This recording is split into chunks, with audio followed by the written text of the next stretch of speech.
Chapter 2, Season 3. One of my personal favorite seasons. It was summer, it was a water-themed season, the map was flooded, it was just an amazing season. However, there are some things I would change about it. Welcome, guys, to the third episode of Fixing Fortnite. Today we're going to be looking at Chapter 2, Season 3. So without further ado, let's just begin. So the first point I've got for Fixing Fortnite Episode 3 is add more to creative. So I think around summer is when Fortnite was really working on 2.0 and modding tools, and they weren't on their new engine yet, which is why we're just now getting some of the stuff from Chapter 2, because Epic switched over to the engine in 16.20, I think it was. So this point technically doesn't make any sense, because we know why they weren't adding content for the first part of Chapter 2, but, you know, I'll still mention this point, because it's still something I wanted. So yeah, they could have added the charged shotgun, the wall of water, which might have been hard, but, you know, they're Fortnite, they can do anything. More prefabs, like Catty Corner, Rickety Rig, Coral Castle, the Fortilla, but that came out at a decent time. Just, you know, add more to creative to let creative get that summer vibe too, not just Battle Royale. Point number 2, have more of a summer theme in the Battle Pass, not a mix of things like Season X. The Chapter 2 Season 3 Battle Pass really did feel like Season X. We had a night skin, we had a remixed drift, it was Season X, but a lot worse. So I think if they had just added more summer skins and maybe more water skins, that would have solved the problem. You know, I've found a few concepts online that I really, really like. So I'll show them on screen right now.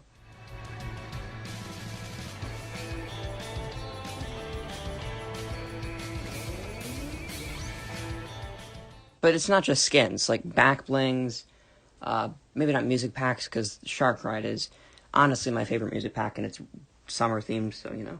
Emotes, toys, wraps, just more of a summer theme, you know. I think some of the skins were fine.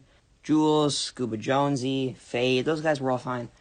But really, Eternal Night, Kit was fine. You know, I don't know. Point number 3, a better Splashdown event. You know, challenges for free rewards. You know, it wouldn't even have to be free rewards, maybe just XP.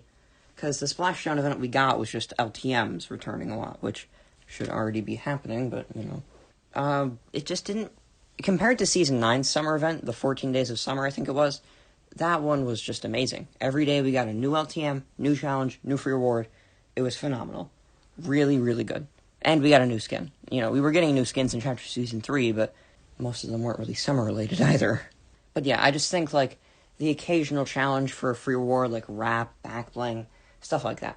And then obviously some of the challenges could be for XP, because, you know, Fortnite can't just come up with an infinite idea of free cosmetics. But yeah, they can keep doing the consistent skin, consistent LTM thing, just challenges, you know? Alright, now we start getting into the actual, like, gameplay stuff. Number 4, make the sharks better. The sharks needed to deal way more damage than just 2. From what I've seen, they did 2. But they hopefully did more than that. I don't really use sharks, I just use them for mobility. Oh, and also lower their health, so it's easier to kill them. Because, you know, they're loot sharks, so you kill them to get good loot. If they have a large amount of health, then you don't want to kill them. It's just, you know. But I think sharks definitely need to be buffed, and their health needed to be lowered. Point number 5. Now, this is the most obvious one. Nerf Marauders. Lower their health. Lower the amount of Marauders that spawn. Lower their aimbot, or just don't have the aimbot. And then remove them from Arena. I don't know why Fortnite thought it would be a good idea to add them into Arena. Arena's already hard as is. You don't need Marauders. You don't need them following you, and you don't need them sniping you and throwing stink. I think their loot was fine, but they just needed to nerf them. They were way too OP. Maybe you lower the amount of them that spawned from 5 down to like 4 or 3 even. You know, and Marauders didn't serve a purpose to the storyline either. Like, yeah, they introduced rifts, but the side storyline with the rocket ship kind of did that. But, you know, it's whatever. Point number 6, experiment with more people in lobbies. Like, from 100 to 110 or even 125. I think one of the biggest complaints from, not even pros, casuals too, like myself, Chapter 2 Season 3 was very, I don't want to say boring, it was just really slow. You didn't come across many people, and people only landed at Catty Corner and all the other mythic places. They didn't really land at Holly Hedges or Sweaty Sands or Frenzy Farm, you know. I'm not saying that they need to add more bots, though, because bots don't help the problem. And they wouldn't have to make this change into Arena. Maybe not even solos. Maybe they can make it its own LTM, like higher lobbies with better loot, faster storm eyes, just more mobility, too. I think it would have been an interesting change. Number 7, the shotgun problem. So, the shotgun problem in Chapter 2, Season 3, you either had the tack, which was good, or the charge, which was bad. I think bringing back a shotgun would definitely help. Either the double barrel or the heavy shotgun. They would have to buff the heavy. The heavy isn't that good. And then the double barrel is the opposite. They'd have to nerf it. I think this would give people an option if they don't want to use the charge, and if they don't want to use the tack. They can use the heavy or the double barrel. Or even both, you know?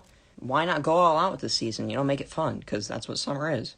Point number 8. Give us a second chance to change our build umbrella. Epic had the same lighting problem as Maya. You know, what you saw on the screen was not what you were going to get in-game. You know, I saw somewhere on, I think it was maybe Twitter or YouTube. Pretty sure it was YouTube. We were discussing the Maya thing, how you needed to be able to change it. They said maybe make it like the superhero skins. I think that would have been a good idea. Or at least a good idea for the season, right? Because that would defeat the whole purpose of superhero skins. Although they technically didn't exist until Season 4, but, you know, whatever. I think any point in the season, Chapter 2, Season 3, you should be able to change your umbrella however many times you want and change it to whatever you want. So that next season, that's what you get. Or, you know, they can just fix the lighting problem. Either one would work. Number 9, free Fortnite. We can avoid the whole free Fortnite fiasco by not changing the price of V-Bucks on mobile, but the amount of V-Bucks you get. So, like, let's say you buy it for $10, you would get 1,500 V-Bucks, you know? So, this way, Epic doesn't include their own way of buying V-Bucks. They just change the V-Bucks you get, if that makes sense, you know? And, of course, mobile would still get the free pickaxe, because, you know, it's still a celebration of the V-Bucks changing, which was huge. Point number 10, the water going down. Okay, so, maybe not the main problem, Marauders and the shotgun problem were pretty rad, but one of my personal problems I had with the season was the water went down way too fast. I think Fortnite should have kept maybe not the same water levels throughout the season, but maybe for the first quarter it's that first flooded map. Second quarter it's like a little more down. Third quarter it's like halfway down, and then the last quarter that's when you like get those weekly water going down changes, you know. And then by the end of the season, that's when maybe not the end of the season, but like last couple weeks of the season, that's when the water's fully down and we get cars. I think that would just make the map more exciting, because the flood was a breath of fresh air, because Chapter 2, Season 2 had good map changes, but they weren't many. And I think the flood is the best map change we've ever gotten, besides Season X. And finally, the last point for fixing Fortnite Episode 3, add some of the new fish from Chapter 2, Season 4 towards the end of the season, like after the flood goes down, you know? Because it was a flood, so it would make sense for more fish to come in. I know why Fortnite did it at the start of Chapter 2 Season 4, because, again, it was a flood, so it brought in new fish, but they didn't want to do it towards the end of Chapter 2 Season 3, so they'd have more stuff at the start of Chapter 2 Season 4. I understand why they did it, but it was a flood. Like, fish would just be there instantly, you know? But, you know, that's not one of my main problems, because we still got the new fish. It's just we got them next season, and those were one of the main, like, new things we got, besides Pleasant Park changing and the loophole changes. This would also give the flopper farm near Steamy Stacks more of a purpose for existing, because it wasn't originally there when the flood happened. It got added towards, like, the end, so, I don't know, maybe that's Fortnite's explanation for all the new fish came from in Chapter 2 Season 4, but, you know, I don't know why they wouldn't just add it in Chapter 2 Season 4, and at the end of Chapter 2 Season... It just doesn't make sense, okay? So, yeah, that's it for this episode of Fixing Fortnite. I'll probably start working on Episode 4 soon, but it probably won't be out for a while. Maybe, like, August. I'm going to start working on my birthday video, though, so that's something to look forward to in June. June 29th, to be exact. Hey! So, yeah. Until then, I'll keep working on YouTube videos, like usual. Although I only upload, like, once a month. But we don't talk about that part. Okay, guys? Just have a nice day, and I'll see you in the next video. Peace.